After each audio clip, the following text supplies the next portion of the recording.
5 de la mañana, 30 minutos. Muy buenos días. Gracias por arrancar la semana con nosotros. Es lunes, es 19 de enero y los saludamos con esta imagen que nos llega en directo desde Bucaramanga. Pues en pantalla tienen ustedes el centro histórico de la ciudad, una de las calles más antiguas que tiene la capital santanderiana. Un lugar entre las calles 36 y 37 con carrera 12. Y ahí muy cerquita, escasos pasos de la plaza pública Luis Carlos Galán Sarmiento, el reconocido Museo Casa de Bolívar.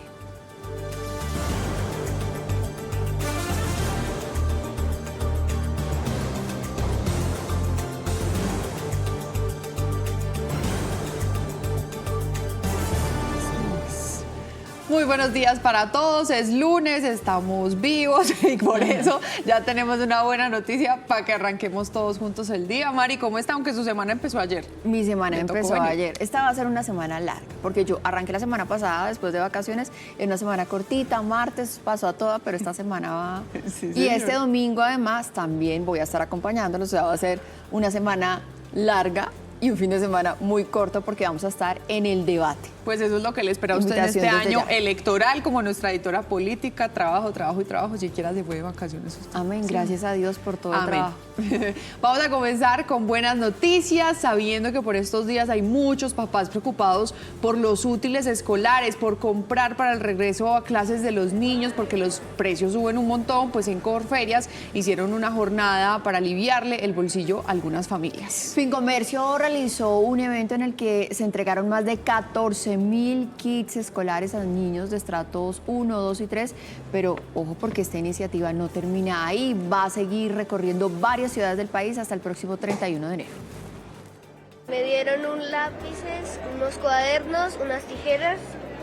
Bueno, este fue de mi primito, que también le dieron témperas, también plastilina y muchos cuadernos. El mejor regalo en la vida siempre va a ser la educación. 5:32, a primera hora le ponemos el ojo a dos noticias muy importantes. La primera, y es que se conocieron ya los resultados de la reconocida consultora española GAT3 de cara a las elecciones de 2026. Esta es una de las consultoras mejor calificadas en Europa y en 2022, contratada por RCN, también tuvo resultados muy precisos. Por supuesto, cumpliendo con todos los requisitos que impone la nueva ley de encuestas. En un estudio previo a las elecciones de este año se conoció quiénes van a la punta en este escenario que es de todos contra todos, quienes están liderando la intención de voto en las consultas. Eso también fue consultado por GAT3. Vamos a revisar dos de esos resultados. En un todos contra todos, aquí a las personas no se les puso una lista de candidatos, sino que ellos respondían espontáneamente a la pregunta si las elecciones a la presidencia de la República fueran mañana, ¿por qué candidato a la presidencia votaría? Iván Cepeda tiene aquí en este escenario un 30%, Abelardo de las Priella un 22%, Paloma Valencia 3%, Juan Manuel Galán aparece con un 3% también, un 2%.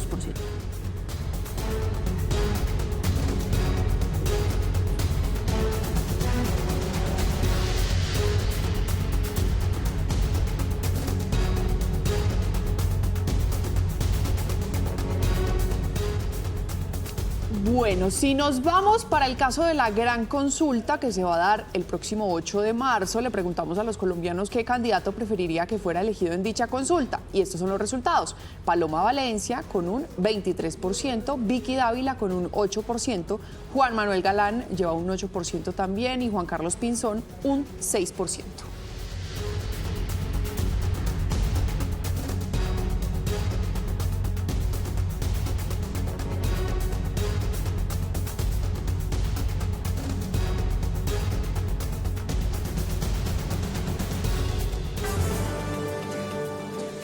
La segunda noticia es la preocupación que hay por el orden público que se vive en varias regiones del país. En el nororiente se presentó un nuevo hecho violento registrado por la vía Ayacucho, un corredor que comunica el sur del Cesar con norte de Santander. Según las autoridades, hombres armados y en motocicletas interceptaron 2 camiones que se movilizaban por este sector. Estos sujetos obligaron a los conductores a que se bajaran de los vehículos y posteriormente los incineraron. De acuerdo con versiones de la comunidad, esos carros estaban transportando pategrillo, un combustible artesanal que utilizan para prácticas ilegales en esta región.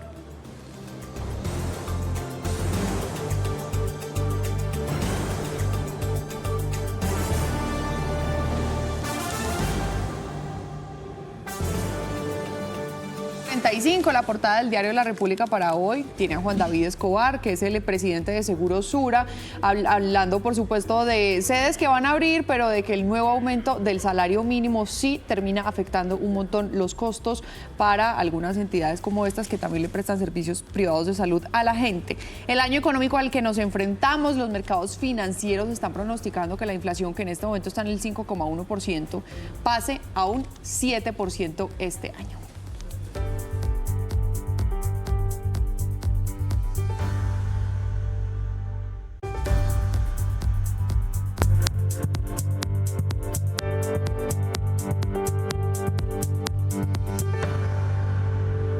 Cinco de la mañana, 35 minutos. Arrancamos las noticias del mundo con una dolorosa tragedia que ocurrió en España. En Andamús se presentó un grave accidente ferroviario tras el choque de dos trenes. Es un panorama realmente preocupante porque se estima que hasta el momento hay 39 fallecidos, pero lo que dicen las autoridades es que la cifra puede aumentar porque hay un reporte de 152 heridos y muchos de ellos de gravedad. Hasta el momento no se sabe las causas de esta colisión que tiene hoy en luto a la comunidad española. Más adelante ampliamos esta información con nuestro corresponsal Andrés Gil.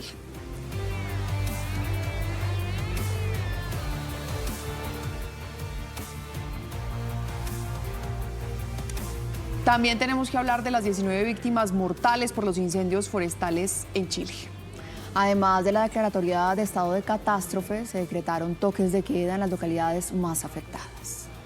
No realicen actividades peligrosas que puedan generar incendios, ni quema de basura, ni ningún tipo de actividad que pueda sacar chispa. Las condiciones climáticas son muy adversas y no podemos seguir expandiendo estos incendios. Estas fueron las declaraciones del presidente Gabriel Boric ante los incendios forestales que azotan el sur de Chile.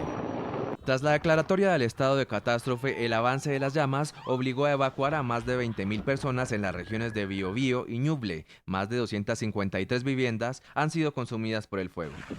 Otras han tenido que evacuar con toda su familia. Y llegamos hace poco rato aquí para ir a ver y aquí veo la destrucción, pero está totalmente destruida toda la población. Mi mamá, mi tía y mi tío. ¿Y evacuaron a tiempo? Sí, pues, se dejó todo tirado nomás y se evacuó. Las autoridades anunciaron toque de queda en 3 comunidades de Biobío, estableciendo la prohibición de circulación peatonal y vehicular por la emergencia.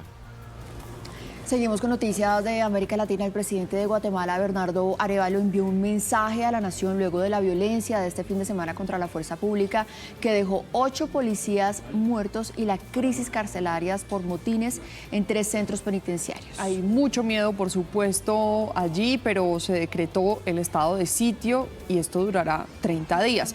Así pueden actuar contra las agrupaciones delictivas. Ante la situación en el país, las clases en todo el territorio nacional fueron canceladas por hoy.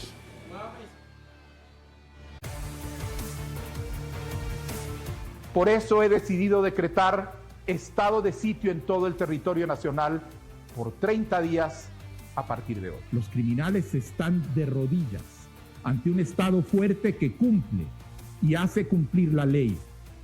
Y las estructuras que los mueven por detrás también caerán con ellos, porque pierden poder ante un gobierno fuerte y determinado a no ceder. 5:38, después de este recorrido internacional, empezamos a ver lo que sucede en las regiones de nuestro país. Nos conectamos a esta hora con nuestro grupo de corresponsales y periodistas listos en cada ciudad, siempre madrugadores. Un saludo para Diego Candelo en Cali, para Juan Fernando Tavares en Medellín y para Cristian Díaz en Bucaramanga. Y en el Caribe, desde Barranquilla, nos reporta hoy nuestro compañero Bernardo Sanabria, y en Cartagena, Ivonne Salamanca.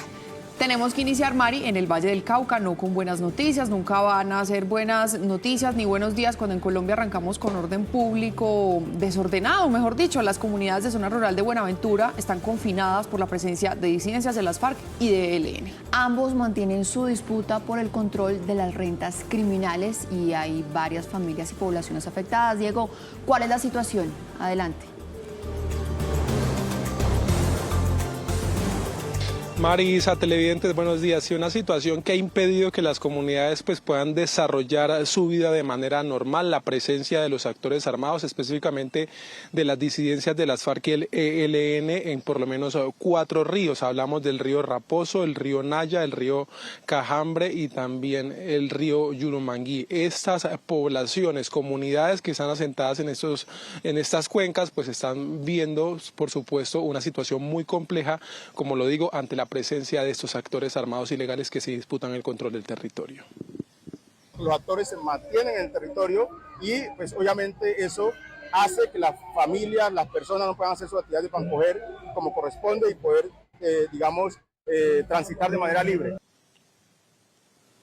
Mire, y como de película hablamos de otros temas, esta vez en Cali, como de película fue el robo de un vehículo. Un hombre que presta su servicio de transporte informal, iba por la avenida Ciudad de Cali, eso es en el oriente de la capital vallecaucana, es abordado por un hombre a la altura del barrio Mojica que lo intimidó con un arma, lo termina amordazando y obligando a trasladarse con él hacia un sector rural de Cali. Pero fue una llamada al 123 de la policía que alertó, por supuesto, a las autoridades que emprendieron una persecución por aire y tierra que se desplazó por varios sectores de la capital vallecaucana, llegaron hasta el corregimiento de Navarro, donde finalmente este hombre es capturado. El propietario de este vehículo había logrado huir minutos antes de este carro en movimiento, que ya fue entregado incluso a esta persona.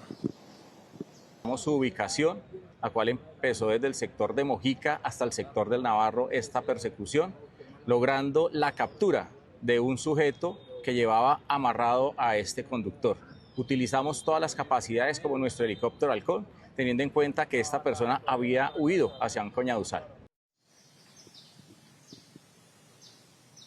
Y seguimos aquí en el Pacífico, esta vez hablamos de Pasto, la capital del departamento de Nariño, donde se registró el colapso de una vivienda ubicada en el barrio San Andrés. En esta vivienda vive una mujer, una adulta mayor que se dedica, o más bien sus recursos provienen de hacer mandados, es lo que hace esta señora. Las autoridades obligaron, por supuesto, a quien no puede ingresar nuevamente a la vivienda porque está inhabitable, logró sacar algunas pertenencias, sin embargo, esta señora en este momento no tiene dónde dormir, dónde pasar la noche, por eso están haciendo un llamado a las autoridades para que le puedan brindar toda la asistencia. Recordemos, esta situación se registra en el barrio San Andrés, ahí en la capital del departamento de Nariño, y por supuesto esta señora espera también la atención y la solidaridad de todas las personas que le puedan asistir en este momento difícil.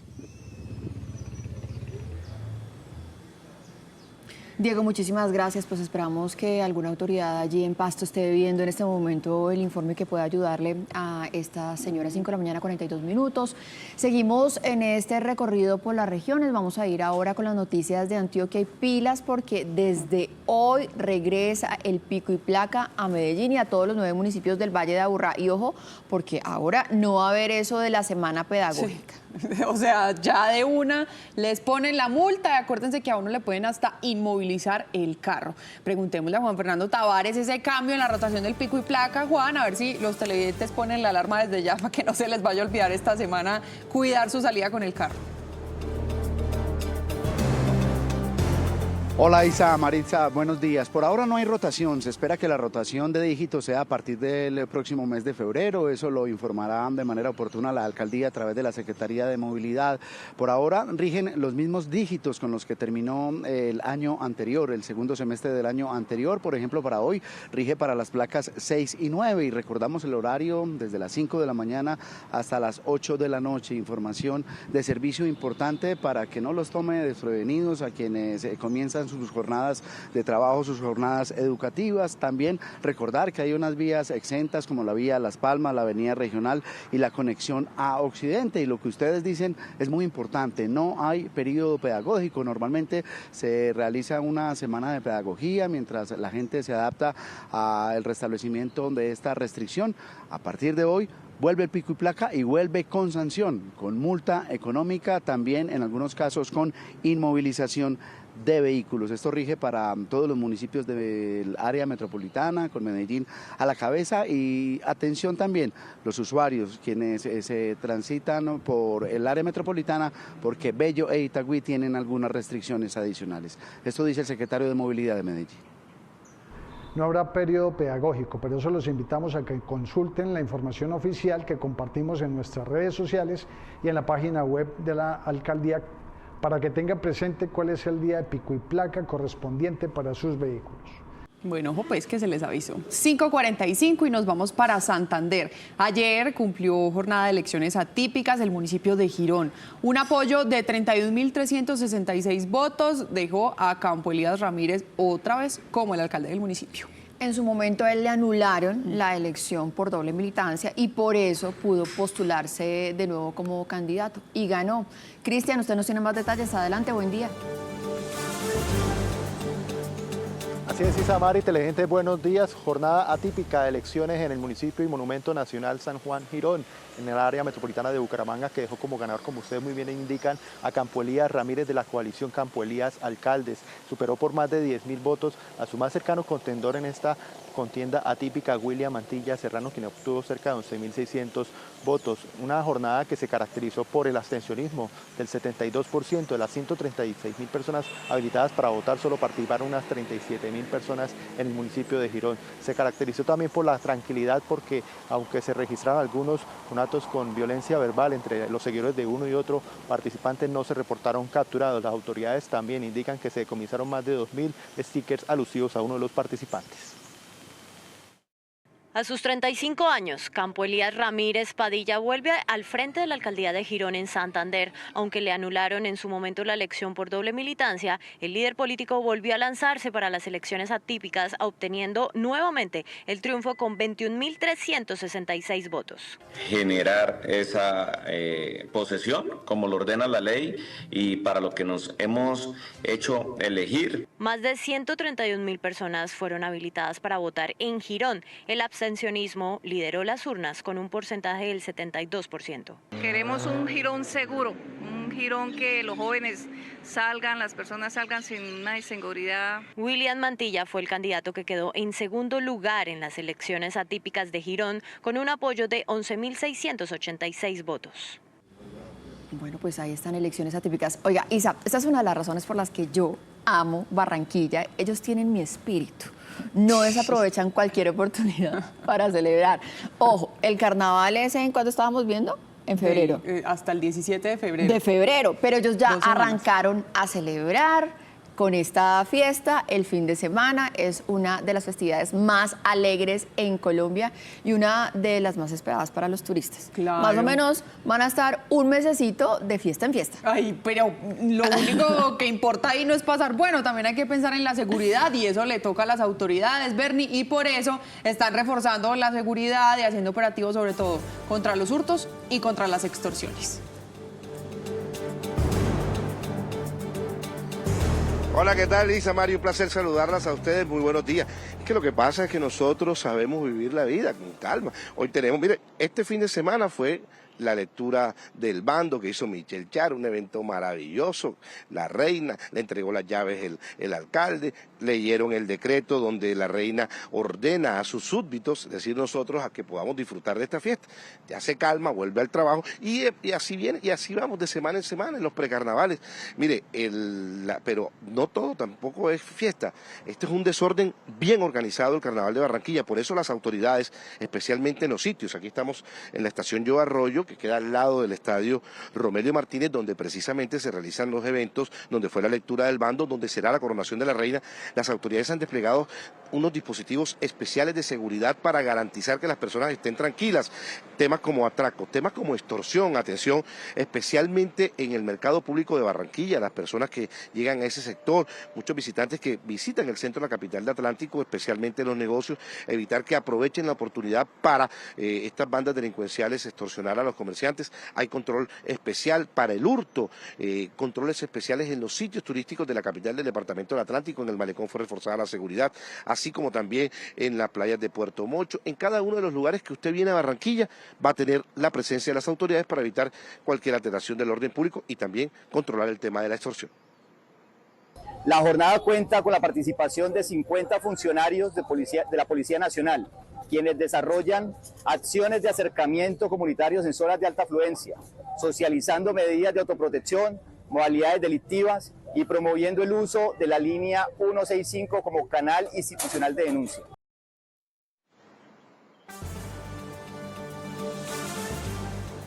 Bueno, ayer fue la coronación de la reina infantil, que fue algo maravilloso, y se aproxima de la reina del carnaval de Barranquilla, Michelle Char Fernández, que ha hecho un carnaval de lujo en lo que va. Bien, hablemos sobre el tema de los vientos. Mire, en este momento en Barranquilla tenemos ráfagas que alcanzan los 40 kilómetros por hora y aumenta. Ha dicho las autoridades meteorológicas que se extenderá hasta el próximo mes de abril. Esto es muy provechoso, especialmente para el turismo en el departamento de Atlántico. Usted dirá, ¿cómo así, Bernie? Le voy a explicar por qué.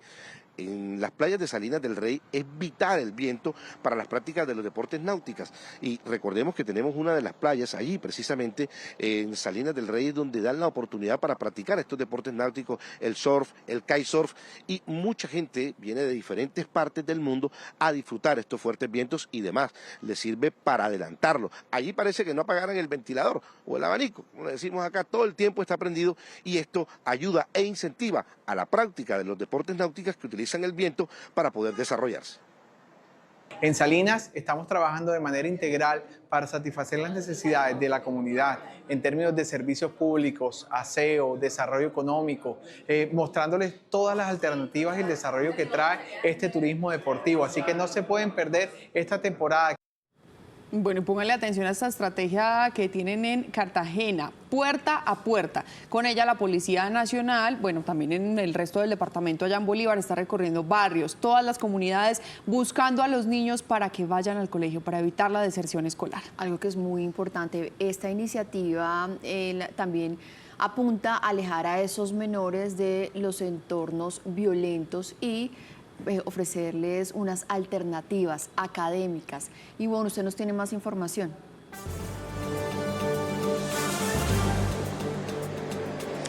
Maritza, Isa, buenos días. Pues así es, esta estrategia, la que han denominado las autoridades como puertas abiertas al futuro, la adelanta la Policía del Departamento de Bolívar en los 34 municipios y 7 corregimientos que hacen parte de su jurisdicción. Recordemos que los municipios que están ubicados en el sur del departamento son cobijados por la Policía de Magdalena Medio. Pues bien, lo que hacen los uniformados que están adscritos a la seccional de Policía de Infancia y Adolescencia es visitar casa a casa, como ustedes lo han dicho, de puerta en puerta, hablar con los padres de familia y los cuidadores para recordar la importancia de que los niños regresen al colegio, pero sobre todo que permanezcan allí y que tengan los ojos bien abiertos ante cualquier riesgo que represente, por ejemplo, el consumo de drogas o de alcohol.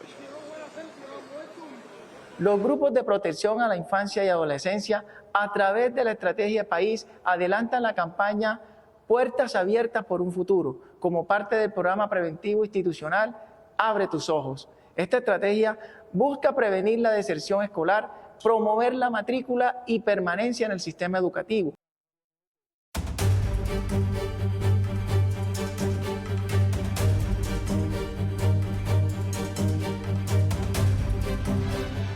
Hola, ¿qué tal? Casanoticias con la gente buena de mi país en Manizales del Alma con Jimena Londoño. Ella vende choricito, arepita, pero está estudiando, me dice, ¿no? Sí, estoy estudiando hotelería y turismo. ¿Qué semestre vas? Ya terminando en el cuarto. Ah, ya, qué bien, felicitaciones. Muchas gracias. Ya seguimos hablando con Jimena, nos vamos para Cali, vía en mal estado en el Trébol. Le hemos hecho llamado al alcalde la problemática que tenemos en la malla vial. Prácticamente está destrozada, mire. Atrás, mire, atrás está todo con... Vea eso, vea eso. ¿Qué dice, señor? Señor, ¿qué dice usted? No, le pedimos el favor, por favor, que nos colaboren con esto, porque esto ya venimos con un problema desde hace muchos años. Mire estas calles. Esto es un problema tanto para la salud de nosotros, de la gente de la tercera edad, si no es el polvo, el verano, vea. Buena atención a las autoridades de Cali con esas vías. Jimena, a propósito para este 2026 que comienza. Seguir en mi emprendimiento, seguir estudiando, especializarme para un futuro y nada. Seguir adelante. Muy bien en hotelería y turismo. Amén, sí, gracias. Sí. Envíe su video al WhatsApp 329-95-4854. Jimena, recuerde un consejo, no se quede callada. Denuncie, Felipe. Vuelvo con ustedes, feliz día. Gracias, Felipe. 5:54. Los momentos de fe con el padre Walter Zapata están aquí. Un saludo especial a todos nuestros queridos televidentes de Noticias RCN. Les propongo iniciar la semana con este salmo. Desde lo hondo a ti grito, Señor, Señor, escucha mi voz. Estén tus oídos atentos a la voz de mi súplica. Si llevas cuenta de los delitos, Señor, ¿quién podrá resistir? Pero de ti procede el perdón y así infunde respeto. Mi alma espera en el Señor, espera en su palabra. Mi alma aguarda al Señor más que el centinela la aurora. Aguarde Israel al Señor como el centinela la aurora, porque del Señor viene la misericordia, la redención copiosa, y Él redimirá a Israel de todos sus delitos. Qué bueno tomáramos como consigna en el hogar leer por lo menos un salmo cada día, o escucharlo, porque hoy existen audios en las plataformas e incluso videos para acercarnos más a la Sagrada Escritura. No lo dejes para cuando seas viejo, no lo dejes para después, que el después quizás no llegue. Es ahora o nunca. Recuerden que las cosas importantes se hacen en el aquí y ahora, porque cuando entendamos que no es un día más, sino un día menos, empezaremos a valorar lo que realmente importa. Cuando no nos queda nada ni nadie más que Dios, descubrimos que Dios es más que suficiente. Que el Señor los bendiga y los guarde en el nombre del Padre, del Hijo y del Espíritu Santo. Amén. Y se les quiere con el corazón.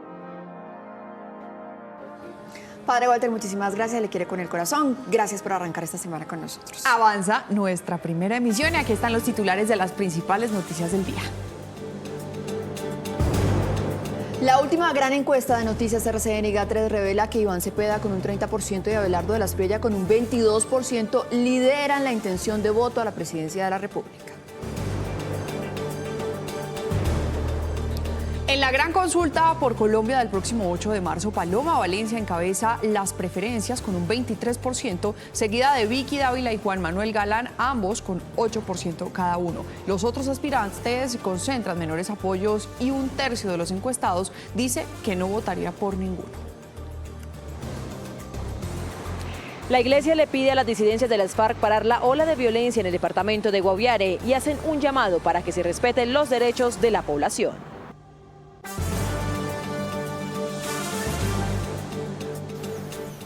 Grupos armados incineraron 2 camiones cargados con combustible ilegal en vías entre el sur de Cesar y norte de Santander. La policía y el ejército ya despliegan operativos para recuperar el control territorial en este importante corredor vial. Preocupación en Antioquia. 9 municipios aún no comienzan con el programa de alimentación escolar por fallas y demoras en la contratación. El Ministerio de Educación advierte que 860.000 niños están en riesgo en todo el país. Barranquilla definió la tarifa en el transporte público en este 2026. El valor del pasaje será 400 pesos adicional a la tarifa actual. ¿Qué dicen los usuarios? En minutos les contamos.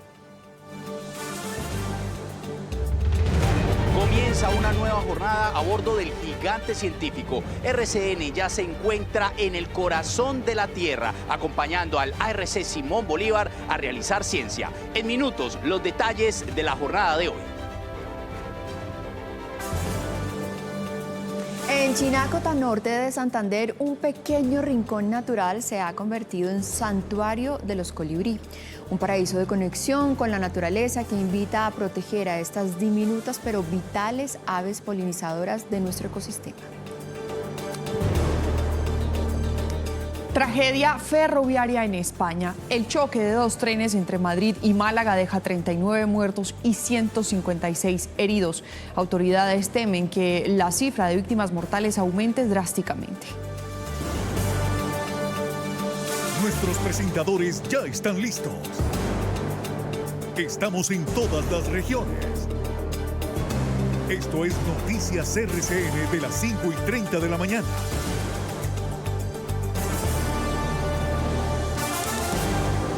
Y faltan ya 30 segundos para que sean las 6 de la mañana. Todos ustedes los que madrugaron hoy lunes con nosotros desde las 5:30, gracias por seguir ahí. Bienvenidos a todos aquellos que hasta ahora se despiertan, que se están alistando ya para ir a trabajar, están alistando a sus hijos para mandarlos al estudio. Gracias, gracias por conectarse y elegirnos como siempre con la mejor y más completa información. Porque nos sentimos como si estuviéramos ahí en la casa con ustedes conversando. Gracias siempre, 5 de la mañana. 59 minutos, faltan unos segunditos para que sean las 6 de la mañana y arranca este bloque informativo.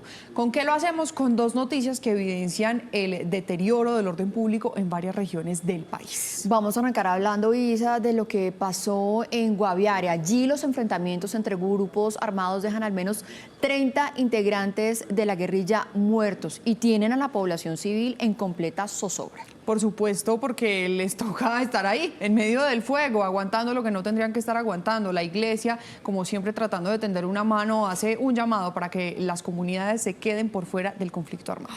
Lisa, usted nos tiene más información, nos habla ahora de los pronunciamientos por parte de las autoridades. Adelante. Isa, televidentes, buenos días. Pues mire, desde que se conoció esta situación en el departamento del Guaviare, las autoridades instalaron un puesto de mando unificado para precisamente analizar estos hechos y dar así una respuesta inmediata ante un posible confinamiento y desplazamiento en esta zona del país. Por su parte, la iglesia le envió un mensaje a estas disidencias de las FARC para que paren la ola de violencia en este departamento y para que respeten los derechos de la población civil. Mire, lo que nos dicen en cuanto a los cuerpos es que una comisión humanitaria llegó hasta la zona para lograr sacarlos y así fueran trasladados hasta Medicina Legal para que inicie ese proceso de identificación. Tras un nuevo hecho de violencia en zona rural del Retorno Guaviare, la iglesia advirtió que los enfrentamientos entre las disidencias ya dejan varias consecuencias en la población. Estas confrontaciones no causan sino mayor sufrimiento a la población, alta victimización, confinamiento y desplazamiento, comunidades indígenas y campesinas. Ante esta situación, el ejército confirmó que hay un despliegue en esta zona. Adelanta operaciones militares y trabaja de manera articulada con las autoridades civiles para esclarecer lo ocurrido, atender alertas sobre posibles artefactos explosivos presentes cerca a las comunidades. Por su parte, la Procuraduría pidió activar asistencia humanitaria y protección para los habitantes tras estos enfrentamientos. Lastimosamente no es el único hecho de violencia, de desorden público en el país. Por otro lado, tenemos que hablar de grupos armados que terminaron incinerando dos camiones que estaban cargados con combustible, un tipo de combustible que es ilegal, que utilizan en esta zona, y lo hicieron en la vía El Carmen Ayacucho. Esto queda, Isa, entre Cesar y norte de Santander, y aunque el ataque no dejó personas heridas, pues las autoridades ya están desplegando todos los operativos en la zona para dar con los responsables. A esta hora nos conectamos con nuestro compañero Cristian Díaz para preguntarle un reporte actualizado de las autoridades. Cristian, adelante. Así es, Marisa, televidentes, pues según las autoridades ya se despliegan operativos por parte de la policía y del ejército para recuperar el control territorial de este importante corredor vial. Recordemos que según las autoridades fueron dos hombres motorizados quienes obligaron a los ocupantes de estos dos vehículos tipo camión para que se bajaran y posteriormente prendieron fuego. Son impactantes las imágenes precisamente de estos vehículos en medio de las llamas. Al parecer transportaban combustible ilegal conocido como pategrillo, que es utilizado para la explotación de la cocaína justamente en el sector del Catatumbo. Según las autoridades, hombres armados y en motocicletas habrían interceptado dos vehículos sobre la vía Ayacucho, que comunica el sur del Cesar con norte de Santander. Obligaron a descender los conductores e incineraron los camiones. La Policía Nacional, en coordinación con nuestro Ejército Nacional y las autoridades competentes, adelantan las verificaciones e investigaciones correspondientes, así como el despliegue de capacidades operativas para garantizar la seguridad en este corredor vial. Las versiones de los habitantes dan cuenta que estos camiones transportaban pategrillo, combustible artesanal que es utilizado en esta zona para prácticas ilegales. Este hecho violento no dejó personas lesionadas, solo daños materiales. Dolorosísimo lo que está pasando y el deterioro de la seguridad en nuestro país. Hoy tenemos reportes también desde el Catatumbo, nos han llegado desde el Cauca, por supuesto lo que está pasando en Guaviare, pero aquí estamos en Noticias RCN para informarles. Miren, ahora vamos a hablar del tema de la educación, porque arrancó un nuevo año lectivo para miles de estudiantes en nuestro país, pero hay una alerta de las autoridades porque con el retorno a clases se calcula que por lo menos unos 800.000 niños este año no tienen acceso o no han arrancado con ese programa de alimentación escolar que se conoce como el PAE. Vámonos a uno de esos lugares, Mari, donde encontramos 9 municipios que van a arrancar las clases sin este plan de alimentación escolar. Es el departamento de Antioquia. Juan Fernando, y es muy triste además, a veces esa es la única comida que pueden tener los niños en el día, la única razón incluso por la que a veces los mandan a estudiar y no la tienen. ¿Por qué no ha pasado en estos 9 municipios, Juan? Hola Isa, sí, es muy triste, usted lo ha dicho, ocurre en varias regiones del país y en Antioquia, según informa la Gobernación de Antioquia, es responsabilidad de cada ente territorial, de cada municipio. En este caso, 9 alcaldías tienen demoras en la ejecución de este programa, demoras en la firma de contratos, una falta de diligencia que advierten las autoridades departamentales afecta a los niños más vulnerables. Aquí, repetimos, son 9 municipios, niños de zonas humildes que comienzan las jornadas educativas sin ese paquete alimentario. Anorí, Armenia, Olaya, Puerto Berrío, Puerto Nare, Remedios, Vigía del Fuerte, Yalí y Yondó son los municipios que, de acuerdo a información suministrada por la Jefatura de Prensa de la Gobernación de Antioquia, no han iniciado la operación del PAE. Según el ente territorial, hace falta culminar procesos contractuales para llevar el programa a todas las instituciones. Muy triste y lamentable, puesto que la protección de los derechos fundamentales para estos niños. El Ministerio de Educación emitió una alerta en la que advierte que son más de 860.000 estudiantes que estarían en riesgo de regresar a clases sin alimentación escolar. La Unidad de Alimentación Escolar advierte que estos retrasos podrían impactar directamente la permanencia de los estudiantes en las aulas. 30 municipios disminuyeron los recursos con respecto a lo asignado en el 2024 y 32 no realizaron aumento de recursos establecidos. Gracias, Juan Fernando, pero ¿cómo hace uno, Mari, para que llegue un pequeñito a estudiar y le diga a uno, no, mi amor, hoy no hay desayuno? Por favor, le pedimos a las autoridades competentes en cada municipio de estos 9 en Antioquia celeridad en el proceso de contratación. Vamos a seguirle poniendo el ojo a eso. Por lo pronto, seguimos con otras regiones del país. Nos vamos para Barranquilla, donde este fin de semana conocieron una noticia no tan buena para el bolsillo, porque ya les dijeron en cuánto les van a incrementar el transporte público este 2026. Oiga, casualmente llegó con el arranque del carnaval, ¿no? O sea, zanahoria y garrote para los barranquilleros. Miren, las autoridades indicaron que el aumento del pasaje será de 400 pesos y de hecho pilas porque arranca a regir este incremento desde hoy. Un impacto para el bolsillo de los ciudadanos. Bernie, ¿cómo recibieron los costeños esta noticia?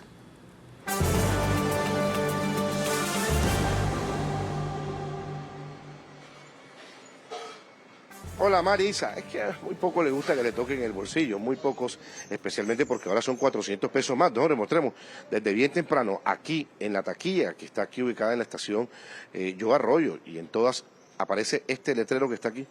A partir del lunes 19 de 2026, de enero de 2026, la tarifa quedará en 3.700, está en 3.300 pesos, 400 pesos será de lunes a sábado y domingos y feriados 3.800 pesos. Dos cosas importantes para que lo tenga usted en cuenta, esto también será para el transporte colectivo tradicional. Los transportadores dicen que no alcanza ni siquiera el 11% el aumento en esta tarifa al 23% del aumento del salario mínimo, pero realmente los que les ha tocado el bolsillo es a los usuarios, y aquí estamos precisamente. Señora, ¿cómo está? Qué placer saludarla. ¿Cómo está? Bienvenida. No se me vaya, señor. ¿Cómo está usted? Bien, gracias. Feliz año. Feliz año. ¿Qué le parece el aumento del transporte? Ay, una locura. Pero nos toca. ¿Le tocó el bolsillo? Nos toca el bolsillo fuertemente. Perfecto. Venga, señor, por acá. ¿Cómo está? ¿Cómo le ha ido? Bien, gracias a Dios. Placer saludarlo. Feliz año para usted. Igualmente. ¿Cómo está todo? Bien, gracias a Dios. Cuénteme, ¿qué es el aumento del transporte? Bueno, el aumento del transporte tuvo algo excesivo, ¿no? Porque el año pasado subieron 200 pesos, creo que fue, y ahora fueron 400. Pero eso por el incremento del salario mínimo. Bueno, pero ahí toca, uno que está acá abajo, pues le toca pasar esas consecuencias, porque ¿qué más podemos hacer? Sí, señor. Aprovecho acá para otro señor que me está esperando hace rato. ¿Qué opina usted sobre el aumento del transporte? No, el transporte definitivamente es alto, porque estaba en 3.300 y se le subió más del 10%. 10% de 3.300 son 330 pesos. Agréguele 700, se pasa del 10%. Sí, eso exactamente lo que podríamos decir. Yo creo que está alto. Perfecto, señor. Muchas gracias. ¿Me recuerda su nombre? Alfredo Hernández. Don Alfredo, muchas gracias por su tiempo, y aquí precisamente observamos la estación absolutamente llena aquí en la sede de Transmetro en el portal Yo Arroyo. Continúen ustedes con más información.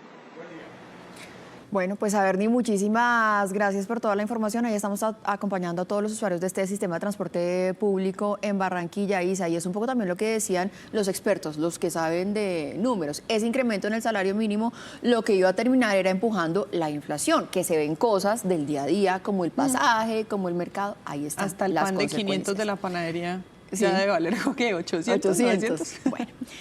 A las 6 de la mañana, 10 minutos, vamos a revisar la noticia internacional del momento que está en España, donde se registró una tragedia. Andamús fue el epicentro de un grave accidente ferroviario después del choque de 2 trenes. Es un panorama realmente preocupante, realmente triste, porque hasta el momento han contabilizado 39 personas fallecidas, pero lo que dicen las autoridades es que esta cifra puede aumentar y drásticamente. A esta hora nos vamos a conectar con nuestro corresponsal permanente en España, Andrés Gil, que nos amplía toda la información. Andrés, adelante.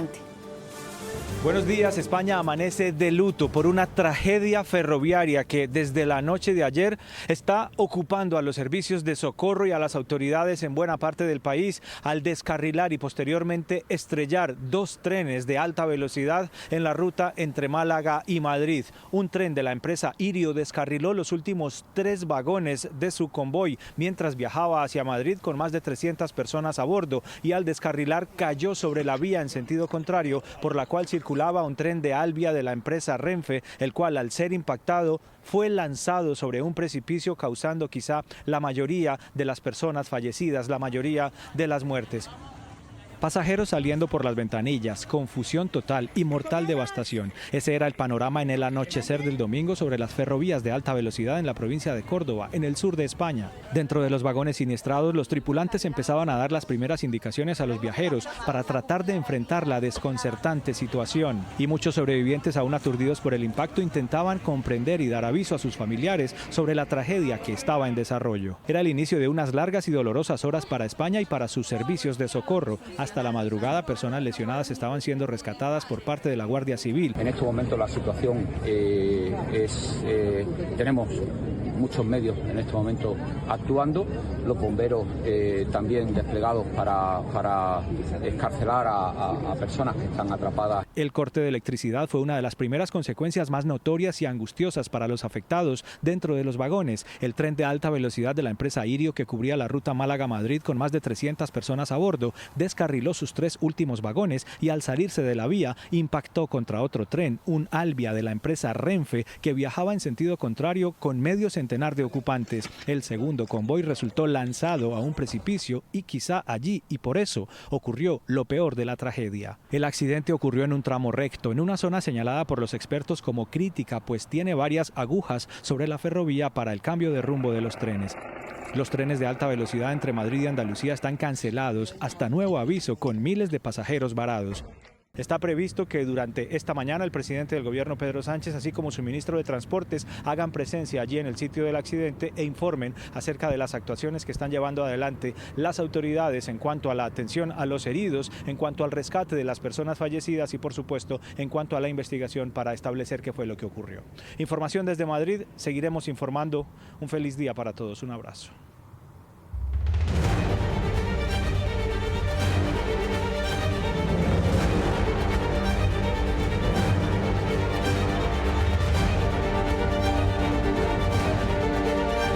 Estamos de viaje hacia el corazón de la tierra. Inicia una nueva jornada en el buque RC Simón Bolívar, que ya está allí. A esta hora navegan por el estrecho de Bransfield para estar más cerca de las estaciones científicas como las de Perú y Brasil, que esperan visitar. Claro, porque recuerden que este es el buque científico de Colombia que va a hacer colaboraciones precisamente en esta materia. Y mientras eso ocurre, lo que hacen es disfrutar de esos paisajes tan divinos, tan impresionantes, y preparándose porque las temperaturas además van a ser extremas allí en el continente blanco. Esteban, muy buenos días. Igual ahí lo vemos alistado, pues tiene su gorrito y con el tintico que viene nomás lo calienta uno de adentro para afuera. Isa, Mari, muy buenos días, qué bueno saludarlas. Sí, efectivamente, el frío está intenso, pero en la Antártida somos amantes de un gran café, tostado, selecto, intenso sabor, intenso aroma e intenso color nos sigue acompañando en este punto de la geografía mundial, en el corazón de la Tierra. Lo bueno es que aunque esté caliente no lo tengo que soplar para que se me enfríe, porque ya se me está enfriando incluso. Pero bueno, ¿qué va a pasar y qué está pasando el día de hoy? Seguimos aprovechando estos majestuosos paisajes que nos entrega el corazón de la Tierra. El buque Simón Bolívar seguirá navegando por el estrecho de Braunfeld, efectivamente, para hacer estaciones oceanográficas, para hacer avistamiento de ballenas, de otra fauna que se encuentra aquí en la Antártida, pero también para acercarse más a esas otras estaciones científicas que va a visitar. En total, 10 durante este mes que nos vamos a encontrar. A esta hora, exactamente, estamos en una de las estaciones oceanográficas, uno de los proyectos bandera e insignia de la Dirección General Marítima. ¿Qué pasa a esta hora? La Rosetta se encuentra allí, abajo, donde ustedes la están viendo en estos momentos en directo. ¿Qué pasa? Baja este equipo y lo que hace es estudiar y extraer parte de agua de este sitio, en el punto exacto donde nos encontramos con el buque ARC Simón Bolívar, y luego la estudian. ¿Eso para qué? Para estudiar cómo está el agua en esta parte del mundo de la geografía mundial. Eso es lo que está pasando, pero lo que sabemos es que continuaremos nuestra navegación. Sensación térmica de -5 grados. ¿Por qué? Porque las ráfagas de viento han alcanzado hasta los 30 kilómetros por hora y la luz día nos está acompañando durante 18 horas, nada más y nada menos. Es decir, que para que ustedes se hagan una idea, más o menos la luz baja como si fueran las 6:30 de la tarde allí en Colombia. Ese es como nuestro anochecer. Así que todos esos detalles de lo que está pasando aquí en el continente blanco se los seguiremos mostrando. Por lo pronto nosotros nos despedimos con estas imágenes y vamos a un corte comerciales. Buen viento y buena mar.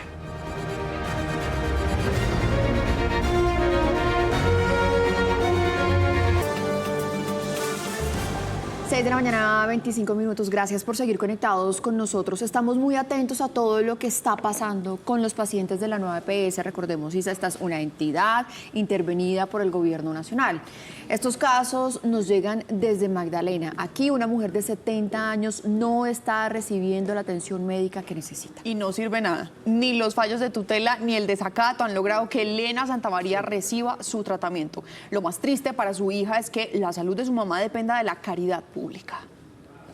Dificultades neurológicas y discapacidad física mantienen desde hace 3 años a Elena Santamaría, de 70 años, postrada en una cama. Mientras ella lucha contra sus padecimientos, su hija lo hace con su EPS. Estos son todos los pendientes de mi mamá, los medicamentos, las bolsas de alimentación enteral. Ante los incumplimientos, desde marzo de 2025, un juez ordenó a la nueva EPS, a través de un fallo de tutela, soluciones a los requerimientos, pero todo queda en desacato. El juez ordenó la atención domiciliaria, médico general, el internista, nutrición. Mientras esperan soluciones y la atención que se requiere, Claudia, su hija, prácticamente tiene que acudir a la caridad pública para sobrellevar el padecimiento de su madre.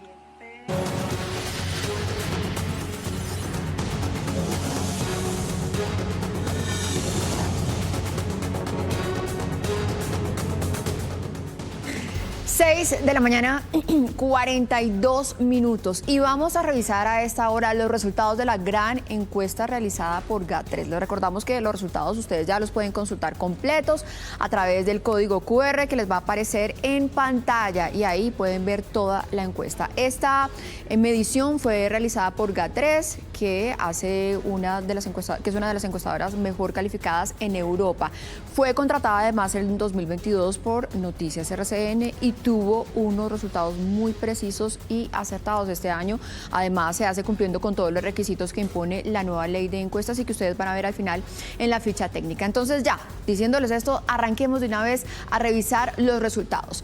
En este primer escenario que les vamos a mostrar a continuación, hay un todos contra todos y aquí es necesario contarles o explicarles que los encuestadores no leyeron una lista de candidatos como tal, sino que fueron los ciudadanos consultados los que espontáneamente empezaron a mencionar a los candidatos por los cuales tienen la intención de votar. Entonces, aquí la pregunta fue, si las elecciones a la presidencia de la República fueran mañana, ¿por qué candidato a la presidencia votaría? Aquí encabeza Iván Cepeda con el 30%, después está el candidato Abelardo de la Espriella con el 22% y aparece en tercer lugar Paloma Valencia con un 3%. Vamos a revisar la siguiente página de nuestra encuesta. Aparece Juan Manuel Galán con el 2%, Vicky Dávila tiene en este caso el 2%, Juan Carlos Pinzón, el exministro de Defensa, tiene un 2%. Seguimos revisando los resultados de la encuesta. Ya en este punto aparece el candidato Sergio Fajardo, que recordemos no va a participar en ninguna consulta. El exgobernador Aníbal Gaviria, que tiene el 1%. Juan Daniel Oviedo, el 1%. Santiago Botero, el 1%. Seguimos aquí revisando los otros candidatos. Roy Barreras, aquí ya aparecen los otros candidatos de esa consulta del Pacto Amplio. Roy Barreras tiene el 1%, Camilo Romero el 1%, Enrique Peñalosa 1%, la exalcaldesa de Bogotá aparece en esta encuesta de GAT3 con el 0.4%. Y aquí vamos a revisar nuestra última página de los candidatos por los que dicen los colombianos votarían. Mauricio Cárdenas, el exministro de Hacienda, aparece con un 0.3% y Mauricio Liscano tiene un 0.1%. Las otras opciones son voto en blanco, que en este caso el 5% de los ciudadanos consultados dicen que votarían en blanco. Otros candidatos están en el 2%, ninguno 11% y no sabe, no contesta, está en el 14%. Recuerden que estos resultados que acaban de ver fueron de mención espontánea de los encuestados. Ellos dijeron directamente cuál es la persona por la que votarían y no se les presentó un tarjetón como tal o una lista de candidatos. Ahora, una de las preguntas centrales de esta encuesta es sobre las consultas que se van a realizar el próximo 8 de marzo. Y aquí arrancamos por los candidatos de la gran consulta. La pregunta fue la siguiente: el próximo 8 de marzo de 2026 se celebrará la gran consulta por Colombia, consulta interpartidista. ¿Qué candidato preferiría que fuera elegido en dicha consulta? Y así fueron o quedaron los resultados frente a esta pregunta. Paloma Valencia, la candidata del Centro Democrático, se impondría en esta consulta con el 23%. Le sigue Vicky Dávila con el 8%. Juan Manuel Galán tiene aquí también un 8%. El exministro Juan Carlos Pinzón aparece aquí con un 6%. Después el exdirector del DANE, Juan Daniel Oviedo, con 4%. Aníbal Gaviria, el exgobernador, 3%. Enrique Peñalosa, 2%. David Luna tiene un 1%. Y al final aparece el exministro Mauricio Cárdenas con el 1%. Ninguno, 34%, no sabe, no contesta, 9%. Y aquí tenemos la otra consulta, la del Pacto Amplio, en donde hasta ahora confirmados y oficialmente están estos tres candidatos, aunque hay conversaciones para que entren otros candidatos. Aquí aparece Iván Cepeda con el 34%, 4% Roy Barreras, Camilo Romero 3%, ninguno 44%, no sabe, no contesta 14%. Y ahora lo que vamos a revisar a continuación son unos escenarios de segunda vuelta. En este primer escenario tenemos a Iván Cepeda y Abelardo de la Espriella, que según, digamos, este escenario que les presentamos anteriormente, son los candidatos que tienen un mayor porcentaje de intención de voto. En este escenario, Iván Cepeda tendría un 40% y Abelardo de la Espriella un 38%. Votaría en blanco 11%, no votaría 10%, no sabe, no contesta 7%. Este es el siguiente escenario que se planteó en la encuesta. Iván Cepeda versus Sergio Fajardo. Aquí Iván Cepeda llegaría también al 40%, Sergio Fajardo 25%, votaría en blanco 12%, no votaría 15%, no sabe, no contesta 8%. Seguimos revisando estos escenarios de segunda vuelta. Este sería con Paloma Valencia versus Iván Cepeda. Paloma, que sería, según esta encuesta, quien ganaría la gran consulta. Iván Cepeda 43%, Paloma Valencia 20%, votaría en blanco 14%, no votaría 15%, no sabe, no contesta 8%. Y este es un último escenario de segunda vuelta en donde estarían Iván Cepeda, Juan Carlos Pinzón. Iván Cepeda 43%, Juan Carlos Pinzón 17%, votaría en blanco 14%, no votaría 16%, no sabe, no contesta 9%. Aquí se barajan nuevamente todas las cartas y aquí estaría Abelardo de la Espriella versus Sergio Fajardo. Abelardo de la Espriella 32%, Sergio Fajardo 19%, votaría en blanco 21%, no votaría 19%, no sabe, no contesta 9%. Y aquí vamos a revisar otro tema que también es muy importante en medio de esta encuesta y es la intención de voto de los ciudadanos, de los colombianos, por los partidos, lo que podría definir un poco el panorama para el Congreso. La pregunta que se le hizo a los ciudadanos es por qué partido político es más probable que vote usted. El Pacto Histórico encabeza esto con el 34%, el Centro Democrático tiene el 15%, el Partido Liberal tiene el 7%, Cambio Radical 4%, Partido Conservador 2%. En nuestra siguiente página aparecen los independientes 1%, Mira 1%, Alianza Verde 1%, Salvación Nacional 1%, Fuerza Ciudadana 1%. Partido de la U 0.4%, Verde Oxígeno 0.3%, Nuevo Liberalismo 0.3%, Liga de Gobernantes Anticorrupción 0.1%, otros partidos 1%. Voto en blanco, 6%, no votaría 14%, no sabe, no contesta 22%. Esto, le recordamos, sería la votación, la probabilidad de la votación para las elecciones al Congreso. A continuación vamos a revisar la ficha técnica de esta encuesta.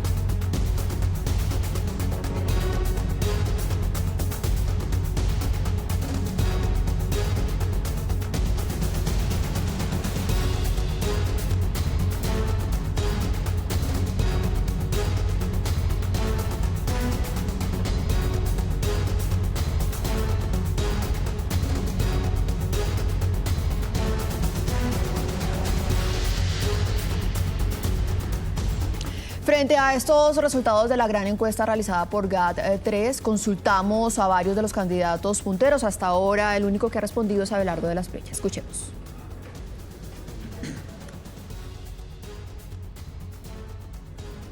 Ahí está, más adelante revisaremos la reacción de Abelardo de la Espriella, que según esta encuesta es quien aparece de segundo en la intención de voto de los colombianos. Repetimos, consultamos a varias de las campañas, a Iván Cepeda, por supuesto, que es quien aparece a la cabeza en medio del panorama del Pacto Amplio, y también a Paloma Valencia, que es quien, según esta encuesta, ganaría la gran consulta. Seguimos esperando sus reacciones, seguramente las tendremos para nuestra emisión del mediodía. Por lo pronto, lo que nos toca en este momento es analizar y entender también un poco estos resultados. Tenemos hoy dos analistas invitados, así que voy a arrancar presentando o saludando al de la casa, a Julio César Iglesias. Julio, hola, bienvenido. Maritza, ¿cómo estás? Un gran arranque de semana con un gran tema sobre la mesa. Hoy nos acompaña Rodrigo Pombo. Hola, como analista, Rodrigo, y también año. Carlos Chacón, del Instituto de Ciencia Política, también bienvenido, muchísimas gracias. Maritza, muy buenos días a ti y a toda la audiencia de Mesa Ancha. Bueno, yo creo que arranquemos por la pregunta general. ¿Cómo vieron los resultados de esta encuesta, Carlos? Bueno, es una encuesta, la foto de un momento. Sus resultados son bastante indicativos de las personas a las que encuestaron. Un 40% dice haber votado por Gustavo Petro. Otro dato interesante es que aproximadamente un 30% entre no sabe, no responde y voto en blanco, pues no han decidido quién es el candidato. Sobre esas personas que entrevistaron, 1.250, hay una preferencia en el caso de las presidenciales por el candidato Iván Cepeda. Entonces, esa es una primera aproximación. Y frente al tema de Congreso, pues uno sí ve, digamos, que la gente no tiene muy claro todavía por quién votar. De hecho, más del 22% no ha definido por quién votar. Y la encuesta muestra que el pacto histórico tendría una mayoría, seguido por el Centro Democrático con el 15%. Entonces, es una foto de un momento indicativo, interesante, pero lo que hay que decir es que esta encuesta se hace todavía con muchos candidatos a la presidencia. Claro. Habrá que esperar que luego de la gran consulta salgan 9 y tengamos uno solo de esa consulta o de esa coalición para que ya miremos cómo quedan los resultados. Sí. Hay igual que cómo quedarán los resultados del Congreso, que eso también dirá mucho de las coaliciones que se harán para llegar a primera vuelta. Sí, de hecho, sobre eso que dice Carlos Augusto, ayer explicaba Narciso, que es la persona que está a la cabeza de GAT3, que un poco, pues la veda hace que esa primera encuesta que se revele siempre tenga muchísimas sorpresas, porque digamos como que antes la gente se venía preparando de encuesta sobre encuesta sobre encuesta, pero esta es la primera gran encuesta de GAT3. Rodrigo, su apreciación sobre esta gran encuesta. Muy buena encuesta, buena encuestadora, pero falta mucho. Yo creo que el 8 de marzo o a partir del 8 de marzo se empiezan a definir verdaderamente las cosas. ¿Por qué? Primero, porque se conforma el Congreso. Y una cosa es la encuesta y la percepción y otra cosa es la votación real, todos lo sabemos. Y el 8 de marzo las grandes fuerzas políticas se consolidan, se definen democráticamente. Segundo, es a partir del 8 de marzo y la inscripción de candidaturas presidenciales con fórmulas a la vicepresidencia en donde se redistribuyen mucho las fuerzas. Tercero, esta gran encuesta ha dicho que 1 de cada 3 colombianos aproximadamente todavía no sabe por quién votar. Luego falta mucho. Pero le digo dos cosas adicionales. Sí. La primera, seguramente el candidato del régimen, el doctor Iván Cepeda, debe estar un poco preocupado porque llegó aparentemente al techo, al tope. Mientras que si usted suma a todos aquellos que están en contra del régimen, lo van a superar. Y eso seguramente es lo que explica por qué no ha pasado al teléfono y por qué no ha dado las primeras declaraciones. Y la segunda cosa que yo quisiera notar es que obviamente este año electoral tiene una gran consulta y una gran consulta va a terminar reduciendo, como lo decía el doctor Carlos, el abanico de candidatos. Y cuando tenemos 9 candidatos con 30% de personas que todavía no saben por quién votar, las cosas cambian seguramente drásticamente. De manera que la encuesta es muy buena encuestadora, pero todavía falta mucho que decir. Claro, y de hecho, a medida que se vayan decantando también los candidatos, los colombianos encuestados empiezan a ver candidaturas probables y empiezan también a definirse los indecisos. Julio. Creo que eso que dice Rodrigo es clave, que la tercera parte casi del electorado o no sabe por quién votar, o todavía no lo ha convencido ninguno, o dice que se va a la abstención, y eso pues le agrega un margen importante de incertidumbre. Ahora, cada semana que pasa creo que se van aclarando un poco más las cosas. La dinámica de la polarización sobre la que se ha hablado mucho, pues está dejando víctimas. Una cosa que se hablaba bastante era sobre el papel del centro, ¿no? Un candidato como Sergio Fajardo, que digamos nominalmente podía ser una tercería importante, pues en esta encuesta prácticamente no aparece. Eso creo que es un poco sorpresivo. No son sorpresivos los dos nombres que van punteando, los sentimos sin encuestas y sin información estadística fiable, pues lo sentíamos en las redes sociales, en el sentimiento de la gente, que Cepeda claramente y Abelardo de la Espriella van de punteros. Lo que pasa es que el lote, digamos, de perseguidores de los dos punteros están muy lejos, según lo que nos está diciendo pues la encuesta de GAT3. Claro, pero y aquí quiero también analizar esto. Paloma se montó hace muy poco en esa gran consulta, aparece aquí como que sería la ganadora y aparece de tercera, digamos, como en ese conteo general. También uno no podría decir, oiga, Paloma se está montando, o sea, también muestra esto un indicativo de que Paloma Valencia va creciendo. ¿Le puede dar o no le puede dar? Aquí quién... Indudablemente, pero indudablemente. Es más, la sumatoria de esta gran encuesta, para jugar con la misma información que todos tenemos sobre la mesa, es que si tú sumas todos, salvo incluso el 1% de Sergio Fajardo, te da cerca del 35%. Es decir, esta encuesta lo que dice es que la mayoría no quiere votar por la continuidad del régimen en cabeza de Iván Cepeda. Eso está estadísticamente mostrado en esta encuesta. 35 a 37, dependiendo a quién les metas y a quién les saques. Y eso me parece que favorece a quien va a liderar el centro, la centro derecha, o representada en la gran consulta, que según esta encuesta, es Paloma Valencia. Sí, hablemos ahora de estos escenarios digamos, de un poco como la comparación de lo de la primera vuelta con la segunda vuelta. Iván Cepeda casi en todas las encuestas aparece como sobre un 30, 33% ha aparecido. Pero aquí en segunda vuelta aparece con el 40%. ¿Realmente llegó al techo Iván Cepeda? En todo caso, digamos que no hay un conteo claro de quién ganaría la segunda vuelta, porque es clarísimo que una segunda vuelta se gana con más del 50% de los votos.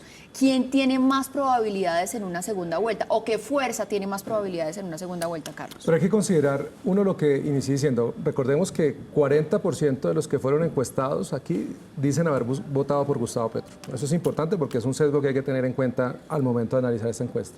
Es decir, son los mismos, uno podría decir que ese es el mismo 40% que hace 4 años votó por Petro. Podría ser, pero además hay un elemento fundamental, es que aquí está preguntando candidatos versus candidatos como si no hubiera nada más en el contexto político. Y el contexto político de una segunda vuelta tiene, entre otras cosas, coaliciones, partidos que llegan a apoyar. Imagínense que en cualquiera de los escenarios, el doctor Abelardo de las Priella en segunda vuelta contra Cepeda, y a Abelardo se le suman todos los de la coalición, todos los sectores que no quieren que continúe el petrismo, pues es muy probable que gane. Lo mismo con cualquier otro candidato que pase a segunda vuelta, que sea de la centro derecha o incluso de un sector de centro importante que no quiera que continúe el régimen. Yo creo que, claro, la encuesta a la pregunta es entre Iván Cepeda y Abelardo, entre ellos dos como si no existiera nada más. Y esa preferencia posible de algún candidato, pues insisto, es una foto de hoy, es indicativa. Falta que todavía pasen más meses para que sucedan otros hechos políticos muy relevantes que inclinan a la gente a votar. Recordemos que hay un segmento muy importante de la población que define su voto faltando 2 semanas. 2 semanas para tomar la decisión, más o menos un 30%. Eso también es importante tenerlo en cuenta. Entonces yo creo que, insisto, es una foto del momento, hay que esperar. No sé si llegue un techo, yo no creo en los techos. Recuerden que en el 2021 y 2022 decían que Petro había llegado a un techo. Y todo el mundo repetía que no nos preocupáramos porque Petro ya había llegado a su techo. Y resulta que cuando llegó a febrero, Petro rompió el famoso techo. Hay que tener cuidado con un poco con ese imaginario de quedarnos conformes de, bueno, este ya es el techo, ahí tenemos para construir el resto, porque hay otros factores también en juego, como es la presencia de grupos criminales en distintas regiones del país que pueden interferir en las elecciones, que tiene un gran riesgo en materia electoral, y por el otro la forma en que el gobierno está usando el Estado para temas electorales como la contratación, el aumento en el gasto, todo lo que está haciendo el gobierno Petro que puede tener una incidencia en las elecciones. Escenarios de segunda vuelta, Rodrigo y Julio. A mí me parece que si uno toma, digamos, la información que tiene todo Colombia, y es que hay corrupción en este gobierno, hay una decisión deliberada de participar en política, hay evidentemente un reconocimiento en el electorado, etcétera, etcétera. Eso hace que un candidato de extrema izquierda como el doctor Iván Cepeda pueda subir históricamente la votación del 2010 con el 10% del censo electoral a un 30%, triplicarla. Eso es un montón. Pero no significa que las fuerzas republicanas, demócratas, constitucionales, que podrían llegar a representar el otro 70%, estén perdidas. Y no están perdidas, ¿por qué? Porque es cuestión de organización, es cuestión de rebarajar las cosas a puertas de las elecciones. Y eso se va a dar a partir del 8 de marzo. Entonces, ahí es cuando yo digo que el candidato del régimen debe estar preocupado porque a pesar de que tiene toda la contratación, a pesar de que tiene los contratos de prestación de servicios, el endeudamiento público, en favor de esta candidatura, no sube más en comparación con el segundo del 30%. No hay que echarse a las patacas, seguramente, en eso estoy de acuerdo. Ese mensaje es sensato, plausible, pero no obstante lo cual también hay que mirar las posibilidades optimistas que tiene el ala republicana, el ala de centro y centro derecha, y es mucha. Yo sí veo una enorme posibilidad a hoy de que la segunda vuelta, con mucha incertidumbre obviamente, todo eso es cierto, pero que la segunda vuelta sea entre Cepeda y del Priella. Además porque hay fuerzas muy potentes que están emergiendo. Abelardo del Priella, podríamos decir, hace parte de ese fenómeno regional o mundial quizá, que es la nueva derecha, que parece que eso sí va a ser una consecuencia de estas elecciones, entra a reemplazar, digamos, las derechas más tradicionales, más corporativas de los partidos, digamos, en Colombia muy representada en el uribismo. Pareciera que ese fenómeno es imparable, entre otras cosas, por las dinámicas de la polarización y de las redes sociales. Creo que por ahí va una fuerza. Segundo, me gustó esa palabra del régimen, así que la voy a se la voy a copiar. Una palabra muy técnica, que queda acá derechos de autor para Rodrigo. Sí, pero es muy técnica. El régimen digamos, tiene muchos incentivos para seguir haciendo lo que ha hecho durante el último mes y medio, que es tomar decisiones, digamos, de corte, digamos, dirigidas electoralmente. El gobierno está absolutamente jugado para usar el presupuesto público y otro tipo de medidas políticas para ayudar a su candidato, y en vistas de que eso parece estar funcionando, eso se va a agudizar. Esas dos fuerzas, digamos, yo creo que van a probablemente a llevar a Cepeda y a la Espriella a segunda vuelta. Carlos Augusto, usted iba a decir. Pero hay una cosa muy importante, que ese régimen no solamente tiene el apoyo del pacto histórico. Ojo con esto. Recordemos que en los últimos 3 años, sectores del Partido Conservador, del Partido Liberal, del Partido de la U, del Partido Verde, han hecho coalición y han apoyado al régimen. Y ustedes lo saben, en política acá hay unos intereses. No es apoyo ideológico, claro, pero imagínense usted, Maritza, que van a querer perder, van a estar dispuestos a perder lo que han ganado en estos 3 años en un cambio de gobierno con un candidato como Abelardo que dice que no les va a dar nada, que los va a enfrentar. Es muy probable que esos que hoy son candidatos a la Cámara de Representantes, al Senado, terminen moviendo votos a favor de Iván Cepeda. Entonces no hay que confiarse, insisto. Yo sí creo que hay que tener estos resultados con mucha sensatez, con mucha claridad, y empezar a trabajar los partidos y candidatos en alinear ese 70%, porque de nada nos sirve decir que hay un 70% que no está conforme con el régimen, si al final del día llegamos con 8 candidatos a la primera vuelta y poniendo en riesgo que pues el proyecto político que actualmente nos gobierna continúe otros 4 años. Hablemos aquí ahora como un poco de esas estrategias que quizás a algunos no les funcionaron y que para otros son maravillosas y están ahí. ¿Qué pasó, por ejemplo, con Fajardo, con Claudia López, que según esta encuesta caen muchísimo? Fajardo, su gran apuesta es no irse a una consulta. ¿Le está costando eso realmente, ese etiquete que parecía que ya tenía para la segunda vuelta? Y esto versus a un Iván Cepeda que no ha hecho absolutamente nada, no tiene una gran campaña, no ha dado entrevistas, no ha ido a debates y se mantiene a la cabeza de todas las encuestas, de todas las mediciones. Bueno, yo creo que esta elección y quizá la anterior también marcan un parteaguas, una diferencia muy grande entre la vieja política y la nueva política, de la era de las redes sociales, de la inteligencia artificial, todo este asunto. ¿Por qué? Antes, por ejemplo, como sumaban los políticos el electorado, era viajando hacia el centro. A ver, vamos a moderarnos para coger votos de aquí y de allá. Esa fórmula, lo que nos están diciendo los datos es que no funciona, que es la fórmula, vamos a decir, Fajardo o incluso Claudia López, que es dura con la izquierda, con la derecha. Uno no sabe, Claudia López a veces es de izquierda, a veces es de derecha, dependiendo de la circunstancia. Ese tipo de política que funcionaba muy bien antes, parece que ya no. Ahora los candidatos están sumando en los extremos. A ver, vemos a Cepeda reunido haciendo política en España con el jefe del Partido Comunista y ex abogado de las FARC, y eso no le hace ningún daño, pero nada. Y Abelardo, por el otro lado, en plaza pública, llamando delincuentes, bandidos a las personas del gobierno, cada vez más radical, y tampoco le hace daño. Crece o se consolida en ese segundo puesto. Entonces, creo que esa dinámica de polarización que la agudizan las redes sociales, ¿no? En redes sociales el trino que funciona no es el trino que convoca, que modera, no, es el trino entre más radical, más likes tiene. Y ese fenómeno de likes se traduce también en votos al final, ¿no? El candidato que se pinta en los extremos es el que más logra sumar, y creo que es un cambio muy importante en la manera en la que los políticos piensan las elecciones de aquí en adelante. Sí. Rodrigo, quiero insistir un poco en eso. ¿Cómo es que Cepeda se mantiene en el 30% si no da entrevistas, no habla casi, su campaña está más bien muy pasiva y también está descolgada de Fajardo?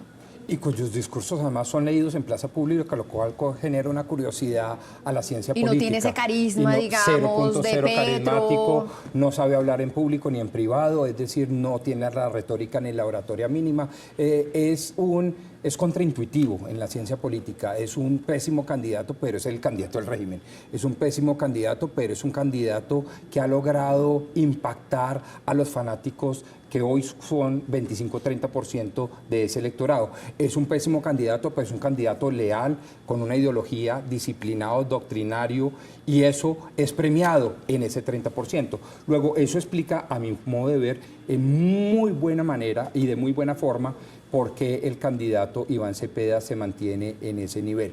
También debo decir que como estamos todavía en la antesala de cuando empiece verdaderamente la campaña, que es a partir del 9 de marzo, vuelvo, insisto con mi tesis, pues ahí Cepeda va a estar un poco más sobre las cuerdas, ¿no? Y ahí tendrá que movilizarse Y yo creo que, como dicen los políticos en el argot político, no tiene tanto quiebre de cadera como lo podría tener un Roy Barreras.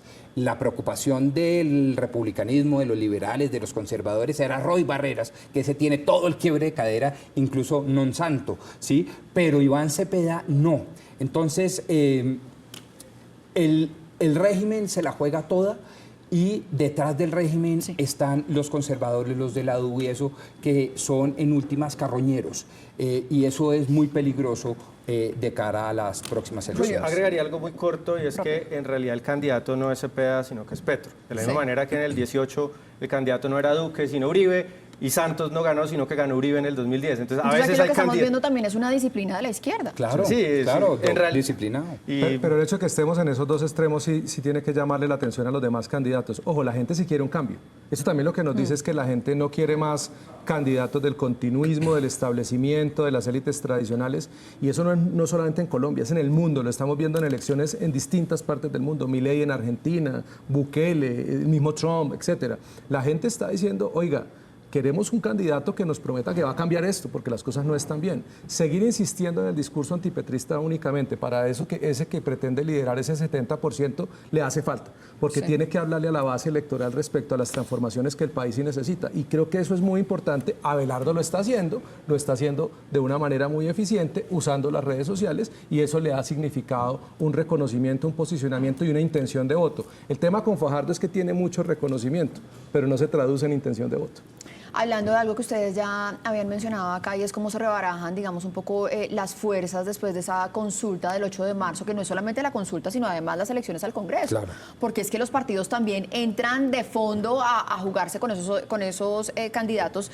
Recuerdo que y de hecho lo estuvimos consultando ayer, hace 4 años, en las encuestas, quien iba a la cabeza era Petro, pero en segundo lugar aparecía Fico, y muy lejos todavía Rodolfo Hernández, que finalmente es el que pasa a segunda vuelta. Y hace 8 años aparecía a la cabeza Fajardo, después Petro, y con un 7%, para que no se extrañen tanto, es decir, muy abajo, estaba Iván Duque. Entonces todavía nos queda mucho. Hablemos un poco de eso, de cómo se podrían empezar a reconfigurar las fuerzas de los partidos políticos después de que se haga esta consulta. Pues la encuesta muestra unas preferencias. Sí. Pero es claro que esas preferencias no están teniendo en cuenta las dinámicas propias electorales de las campañas al Congreso en los territorios, donde lo que se llama maquinaria funciona bastante bien. ¿Sí? Entonces, por ejemplo, la encuesta muestra que partidos como el Partido Conservador estaría de quinto, según esta encuesta. Pero el Partido Conservador es uno de los partidos más votados en el país, con una de las bancadas más grandes que tiene el país. El partido de la U acá está es la segunda bancada más grande después del pacto en este momento. Del pacto histórico. Por encima incluso del Centro Democrático. La encuesta dice que el partido de la U tendría 0,4% de intención de voto, pero hoy el partido de la U tiene 10 senadores y 15 representantes a la Cámara. Estamos hablando de una bancada de 25 congresistas. Entonces, la dinámica de lo territorial marca realmente también cómo se reconfiguran esas fuerzas políticas que, insisto, coincido con Rodrigo, después del 9 de marzo sabremos esas bancadas con quién se alinean. Todas van a estar unidas y cohesionadas de cara al candidato de la coalición. Va a haber disciplina de partido. ¿O vamos a tener unos partidos que en etiqueta están con o con ese candidato que salga a la coalición, pero van a tener senadores y representantes votándole al candidato del pacto histórico? Esa reconfiguración depende mucho porque esos candidatos también viven y ganan elecciones gracias a lo que el Estado les dé, a lo que el gobierno de turno les dé, para que ellos puedan garantizarse su reelección en los territorios. Ahora, el otro fenómeno que estamos viendo son también nuevos candidatos que gracias a las redes sociales no necesitan esa maquinaria, ¿cierto? Tanto en el Pacto Histórico como en el Centro Democrático, por ejemplo, hay varios influencers, y otros partidos, Cambio Radical, etcétera, han reclutado influencers, lo que tiene una ventaja, y es que esos candidatos pueden sacar muchos votos sin depender del erario público para hacerse elegir. Pero eso lo veremos después del 8 de marzo, cómo quedan esos resultados y a cuáles influencers les va bien y cuáles logran jalonar a sus listas para que entren más congresistas. Sí, y es que miren, es muy importante la decisión que tomen los partidos, no sé si ahora o después de la consulta, porque es que volviendo un poco al escenario de hace 4 años los partidos tenían sus propios candidatos. La U tenía a Dilian Francisca, los conservadores tenían a David Barguil, el Centro Democrático, su candidato renunció, pero apoyó a Fico Gutiérrez. Entonces, ¿cómo se mueven esas fuerzas? También puede, digamos, pesar muchísimo a la hora de que otro candidato pueda, digamos, pegarse también la escapada y remontar a segunda vuelta. Rodrigo y Julio, ya para cerrar. Totalmente. Aquí hay, digamos, de entrada que decir que la cosa va a estar reñida. Luego, cualquier cosa que sume, cualquier aporte es bienvenido. ¿Y cuáles son los aportes en la política? Primero, disciplina partidista. Eso lo tiene el Centro Democrático, yo diría que en menor medida, pero también lo tiene Cambio Radical, que hay que ponerlo en la baraja, y así sucesivamente. ¿Quiénes no lo tienen? Los carroñeros. La U, el Partido Conservador y gran parte del Partido Liberal. Pero, repito, hay una disciplina que cuenta y cuenta duro. Segundo, el voto de opinión también cuenta. Y ahí están de pronto inclusive los influencers y demás, también cuenta. Y eso hay que atraerlos si se quiere ganar la presidencia. Y otra cosa que cuenta es el timing político. El timing político, ¿cuál es el ingrediente? Saber después del 9 de marzo quién está realmente capacitado para poder ganarle al candidato del régimen. Es decir, quién puede liderar ese 70% de voto contra régimen, de voto de cambio, de protesta. Y eso cuenta. Entonces, estos son los ingredientes que a mi juicio van a dar, digamos, muchas luces para saber quién va a terminar siendo el candidato o la candidata en contra del candidato del gobierno. Otra palabra, carroñeros. También la anoto para mí. Esa no es tan técnica. No, esa no es tan técnica, pero es para mi glosario. Yo creo que el riesgo que están corriendo los candidatos que no salieron en la foto de los dos primeros es que el electorado llegue a la conclusión de que es un riesgo demasiado elevado seguirlos apoyando, ¿no? Porque solamente parece haber dos opciones. Y por un lado los votantes, pero también la financiación. Si no se ven candidaturas viables, seguramente la financiación para hacer campaña electoral también se les va a secar, y eso es un riesgo importantísimo. Y quizá por encima de todo, el riesgo más grande es, digamos, este fenómeno que ocurre socialmente, pero que se agudiza en las redes sociales, que es la espiral del silencio, ¿no? Entonces, si usted está en alguno, digamos, de estas dos grandes tribus en las que está dividida hoy la opinión pública, que es el petrismo y el antipetrismo, para hacerlo así muy a grosso modo, si usted está en el antipetrismo y no está con Abelardo, comienza a entrar en una lista de sospechosos, entonces yo más bien no hablo. Y al revés, lo mismo, ¿no? Que creo que en la izquierda está un poco más decantada con Iván Cepeda. Pero todos esos fenómenos hacen que la polarización entre estos dos personajes tienda a agudizarse. Claro, y es que también como se trata de los dos polos, también en un escenario de segunda vuelta va a ser muy difícil que ambos puedan sumar como apoyos del centro. O sea, hay un centro como el de Fajardo que, por ejemplo, no creo que se le vaya a Cepeda, pero que tampoco se le vaya a Abelardo. Vamos a ver en qué termina todo eso. Señores, muchísimas gracias. Una apreciación muy personal acá. Yo, sin meterle aquí tanta ideología, estoy viendo un camino que se está abriendo también para que quizá una mujer sea la primera presidenta de este país. Vamos a ver qué pasa. Carlos, muchas gracias. Rodrigo, muchas gracias. Julio, también muchísimas gracias. Mañana nos volvemos a ver. Nosotros vamos a hacer una muy breve pausa para comerciales, pero ya volvemos con más. Quédense con nosotros.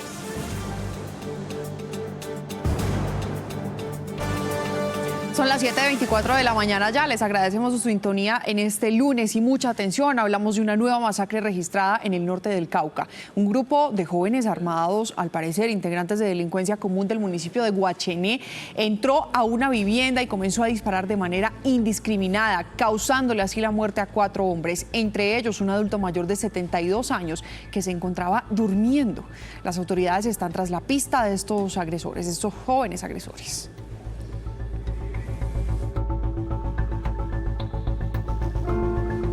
Les cuento ahora de ese incendio forestal que encendió las alarmas en el Parque Isla Salamanca. Esto es en el sector de Las Flores, jurisdicción de Sitio Nuevo en el departamento de Magdalena. Un fuego que generó una densa columna de humo que alertó a las autoridades ambientales y a toda la comunidad que vive cerca a esta, que es un área protegida.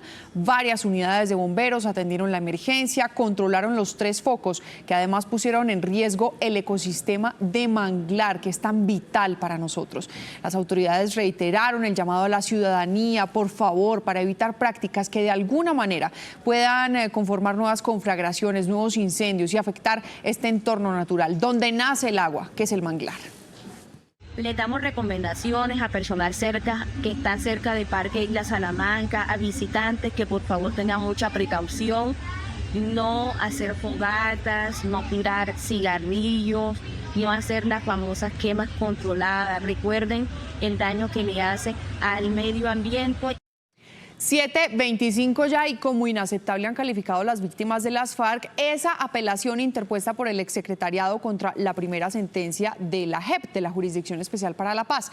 Aseguran que, aunque la sanción impuesta resulta desproporcionada frente al dolor causado, los exjefes guerrilleros aún no han reconocido de manera plena los tratos crueles a los plagiados, a los secuestrados. Mafe nos explica más a qué se refieren con este pronunciamiento. Mafe.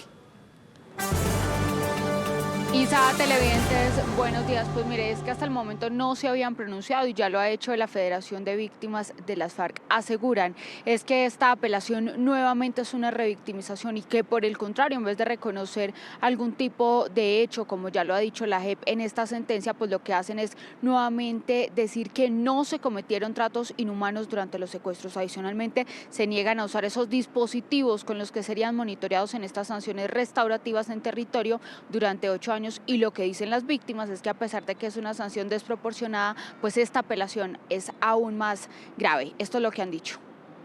Ahora tengan el descaro de decir que están inconformes y que les parece demasiado que esa reparación que tienen que hacer la hagan durante estos 8 años. Rechazamos, todas las víctimas y los colombianos de bien, esa actitud descarada y olímpica de las FARC y su secretariado, pidiendo más reivindicaciones y más prebendas de las que se les dieron en La Habana, en ese pacto de impunidad. 7:27 y vamos cerrando la emisión, sonriendo un poquito, alegrándonos el corazón con esto que nos llega desde las montañas de Chinácota, en norte de Santander. Hay un refugio donde no se puede ir a curarse del estrés viendo colibríes. Es un santuario en la vereda Iscalá que nos enseña a conectar con la vida y a proteger esta maravillosa especie porque es vital para nosotros, uno de los grandes polinizadores del planeta. En la vereda Iscalá, en Chinácota, norte de Santander, un espacio se ha convertido en el paraíso para los amantes de las aves, especialmente de la criatura más fascinante y veloz del aire, el colibrí. Para que la gente como que se desconecte también un poco de la cotidianidad que tenemos de ciudad, de ruido, de contaminación, entonces como tratarlos de tener en este entorno. En este santuario la experiencia va más allá de la simple observación. Es una conexión directa con una de las especies más importantes para la polinización. Los visitantes aseguran que es el lugar perfecto para desconectarse de la ciudad. Yo me siento afortunado, me siento bendecido de que aquí, en norte de Santander, exista esto, poder tener un colibrí en mi mano. Jamás había tenido esa experiencia. Aquí como que la experiencia es mucho más hacia la salud mental, hacia tratar de conectar con la naturaleza. La responsabilidad de proteger a estas criaturas es nuestra. Cada visita es un compromiso con la vida, un voto por la supervivencia del colibrí y de la biodiversidad que representa. ¡Ay, qué belleza! 7 de la mañana, 29 minutos. Bueno, cerramos esta emisión y sin duda yo creo, Mari, que la noticia que marca el inicio de esta semana son los resultados de la encuesta del domingo. Aquí me está diciendo algo usted muy especial, con lo que estamos de acuerdo. Además, sí, me parece un poco chévere. también con el comentario con el que cerré la prensa ancha, y es que, claro, parece muy abajo, pero todo se va a rebarajar en marzo, y yo creo que hay un camino que se podría estar abriendo para que por primera vez Colombia tenga una mujer en la presidencia de la República. Una mujer en el sin más meterle alto mando tanta del país. ideología, pero pues una mujer también que dirija los destinos del país. Yo creo que significa mucho para todas nosotras, Mari, realmente sí. Pues bueno, a ustedes gracias por acompañarnos, les mandamos un abrazo, feliz inicio de semana. Chao.